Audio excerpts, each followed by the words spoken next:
Hello friends, I am Trambak Nayak. Welcome back to our channel Biniyog. এখন আমি সুরাতে এসেছি। সুরাতে অবধ ইউটোপিয়া বলে একটা হোটেলে থেকে ভিডিও বানাচ্ছি। অ্যাকচুয়ালি এনজে অ্যাসেট ম্যানেজমেন্টের ফ্যাক্টর বেসড ইনভেস্টিং এর অলিম্পিয়াড আছে ইভেন্ট। তো আমি খুবই এক্সাইটেড যে এরকম ধরনের একটা ইভেন্টে আমাকে ইনভিটেশন জানানো হয়েছে। তো ফ্যাক্টর বেসড ইনভেস্টিং অ্যাকচুয়ালি কি? ফ্যাক্টর বেসড ইনভেস্টিং হচ্ছে রুল বেসড ইনভেস্টিং।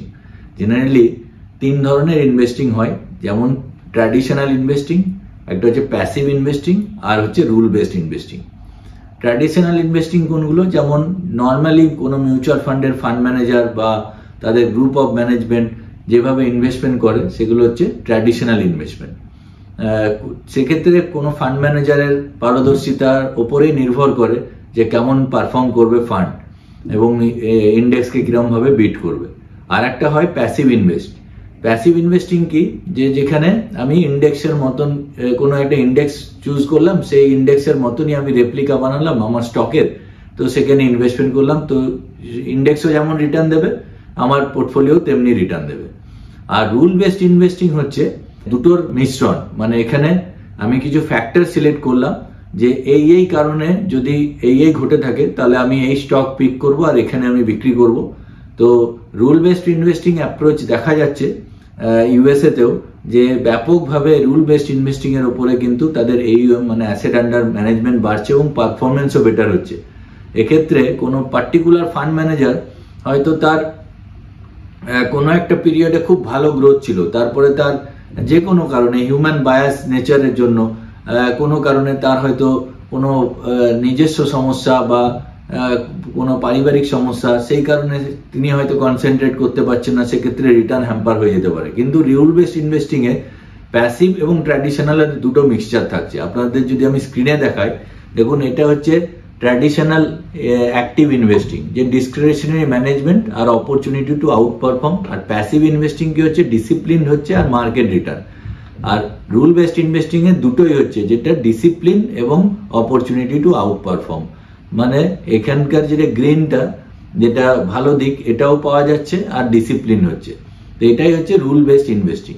তো যে ইভেন্টটায় আমি এসছি সেটা হচ্ছে ফ্যাক্টর ইনভেস্টিং অলিম্পিয়াড।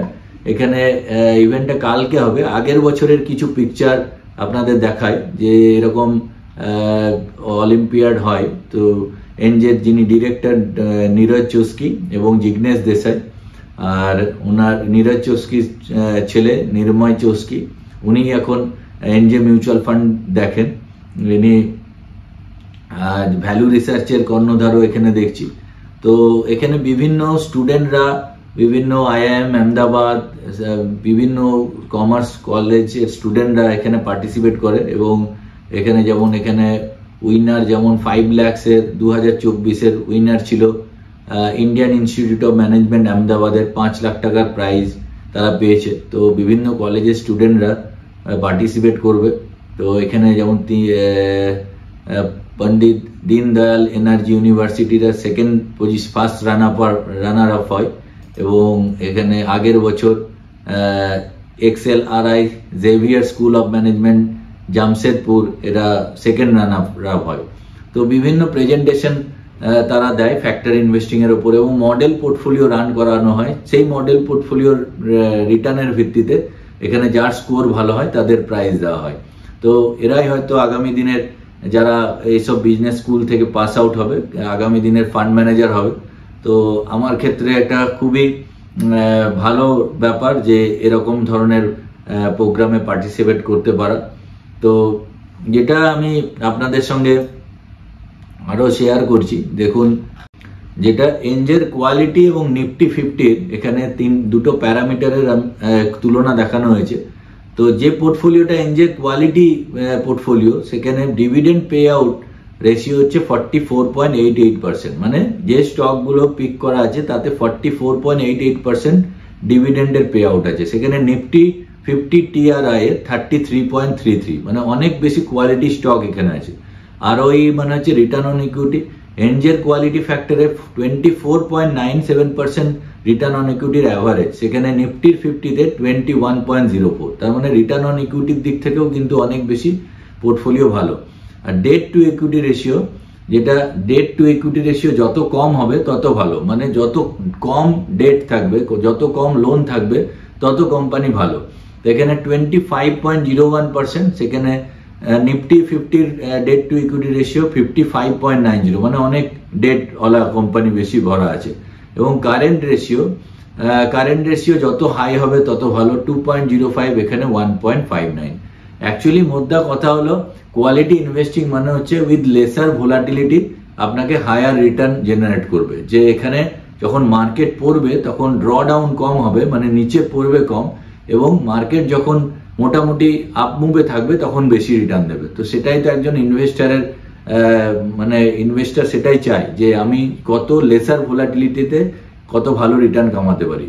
এদের যেমন দুটো ফান্ড আছে, আমার পার্সোনালও কিছু ইনভেস্টমেন্ট আছে, যেমন এনজে ইএলএসএস ট্যাক্স সেভার, এটা ইএলএসএস ফান্ড, কিন্তু এটাকে আমার ক্লায়েন্টদেরও আমি বলি যে এটাকে পিএমএস এর ফ্লেভার যারা চান, যে পিএমএস এ জেনারেলি 50 লাখ ইনভেস্টমেন্ট করতে হয়, কিন্তু এখানে আপনি 500 রুপিসও ইনভেস্টমেন্ট করতে পারেন। তো পিএমএস এর ফ্লেভার যারা চান, যে small and mid cap stock ধরে যারা ইনভেস্টমেন্ট করতে চান, তো পিএমএস এর ফ্লেভার অথচ মিউচুয়াল ফান্ডের থ্রু এনজেইএলএসএস এ করা যেতে পারে।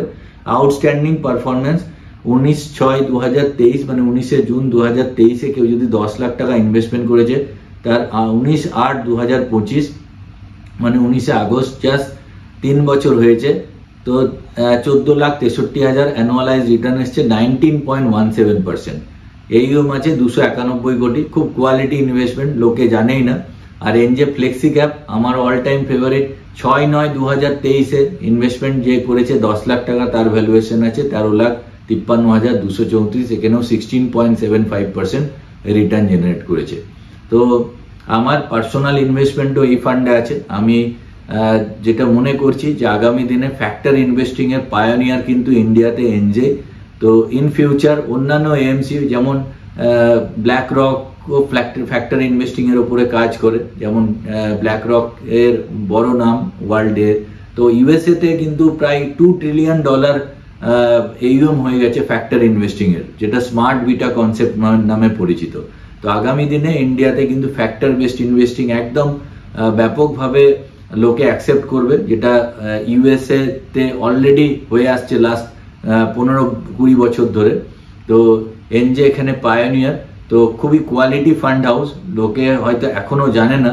তো আগামী দিনে আমার মনে হয় অনেক বেটার রিটার্ন আসবে, এবং এখানে হিউম্যান বায়াস চলে যাবে, তার সঙ্গে কিন্তু কোয়ালিটি পোর্টফোলিও পাবো আমরা, যে লেসার ভোলাটিলিটি থাকবে কিন্তু উইথ হায়ার রিটার্ন আমরা জেনারেট করতে পারবো রিটার্ন। তো আমার এই ইভেন্টে আজকে থেকে ইভেন্ট শুরু, তো দেখা যাক কতটা কি নিতে পারি। এমনিতেই সুরাত আমার আসতে খুব ভালো লাগে। এখানে সব থেকে যেটা ভালো লাগে যে এখানে ভেজিটেরিয়ান সব খাবার দাবার। আমি যদিও ভেজিটেরিয়ান পুরোপুরি নই, অ্যাকচুয়ালি আমি সপ্তাহে 5 দিন ভেজ খাই, 2 দিন নন ভেজ খাই। জেনারেলি আমরা বাঙালিরা আমরা অনেককে দেখি যে উল্টোটা করে, যে 5 দিন বা 6 দিন ভেজ খাই, একদিন কোনো একদিন মানে নন ভেজ খাই, একদিন ভেজ খাই। তো আমি জাস্ট উল্টোটা করি। তো আমার ক্ষেত্রে কোনো অসুবিধাই নেই, আমার এইসব খাবার দাবার খুব ভালো লাগে। আর গুজরাট এর মধ্যে সুরাত একটা খুব সুন্দর ছোট্ট ভালো সিটি। তো এনজের এখানেই হেড অফিস। আমি আসতে পেরে তো আমার খুবই ভালো লাগছে। তো পরে ইভেন্ট হওয়ার পরে আমি আবার কিছু আউটপুট দেবো আপনাদের। তো আজকের জন্য এটুকুই। আমি কোনো মানে ক্যামেরা স্ট্যান্ডও নিয়ে আসিনি, মাইকও নিয়ে আসিনি, হয়তো সাউন্ডটা একটু কম আসতে পারে, তো সেই জন্য আগে থেকেই সরি বলে দিচ্ছি। এমনি ভিডিও বানাচ্ছি আমি, জাস্ট এখন 12টা বাজে, 1টার সময় আমি বেরিয়ে যাবো এনজে অফিসে। তো আজকের জন্য এটুকুই, পরের ভিডিওতে আবার দেখা হচ্ছে। জয় হিন্দ, জয় ভারত।